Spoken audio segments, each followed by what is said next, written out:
Big Boss season 9ல் title win பண்ணவங்களை விட அதிகமாக பேசப்பட்ட 2 பேர் யார் அப்படின்னா கமருதீன் மற்றும் பார்வதி தான்.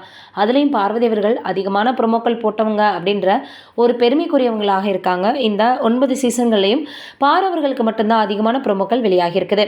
இந்த சூழலில் சாண்ட்ரா அவர்கள்கிட்ட இவங்க நடந்துக்கிட்ட அந்த கார் டாஸ்கில் மோசமான விஷயம்தான் இவங்களை ரெட் கார்டு வாங்கி வெளியே போகக்கூடிய அளவுக்கு தள்ளினது. ஆனால் அது மட்டும் இல்லை அப்படின்னா நிச்சயமாக இவங்க ஃபைனல் வரைக்கும் வர நிறையவே சான்ஸ் இருக்குது அப்படின்னு எல்லோரும் சொல்லி வந்துட்டுருக்காங்க.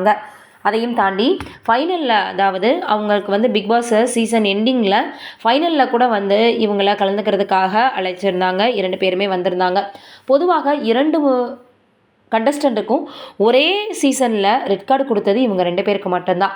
வாழ்க்கையில் எத்தனையோ பேர் எவ்வளவோ தவறுகள் செய்யலாம். ஆனால் இருந்தாலும் சில விஷயங்கள் நம்மளால் கைமீறி போனால் ஒன்றுமே பண்ண முடியாது.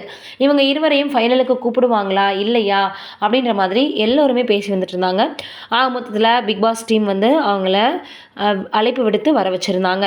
இந்த சூழலில் கமருதீன் அவர்களுக்கு பாரு அவர்கள் ஒரு கிஃப்ட் பண்ணியிருக்காங்க. அதுவும் கோல்டு ரிங் அப்படின்ற மாதிரியான செய்திகள் வெளியாகி இருக்குது. இது எந்த அளவுக்கு உண்மை அப்படின்றது தெரியல. ஆனால் இருவரும் திருமணம் பண்ணிக்க போகிறோம் அப்படின்லாம் பேசிகிட்டு இருந்தாங்க. இப்போ பிக் பாஸ் சீசன் முடிஞ்சு வெளியில் வந்தாச்சு.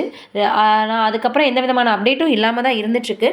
தொடர்ந்து அவங்களுடைய கரியரை பார்த்து வந்துட்டுருக்காங்களோ அப்படின்ற மாதிரியாக ரசிகர்கள் பேசி வந்துட்டுருக்காங்க. எது எப்படி இருந்தாலும் இருவரும் ஃப்யூச்சரில் திருமணம் பண்ணிக்க போகிறாங்களா இல்லையா அப்படின்றத இன்னுமே உறுதிப்படுத்தலை. இது இப்போ சமூக வலைதளங்களில் ரொம்பவே வைரலாக பரவி வந்துட்டுருக்கு. இது ஒரு பக்கம் இருக்க, இன்னொரு பக்கம் இப்போது பிரதீப் ரங்கநாதன் அவர்களுடைய திரைப்படம், அதாவது எல்லைக்கை திரைப்படம் வெளியாக போகுது அப்படின்ற செய்திகள் வைரலாக பரவி வந்துட்டுருக்கு. ஏற்கனவே கடந்த ஆண்டு செப்டம்பர் மாதமே இந்த படம் வெளியாக வேண்டியது. ஆனால் ஒரு சில காரணங்களால் பெரிய படங்கள் வருது, அதாவது விடாமுயற்சி போன்ற படங்கள் வருது அப்படின்றதால இந்த படத்தினுடைய ரிலீஸ் தேதியை மாற்றி வச்சுருந்தாங்க.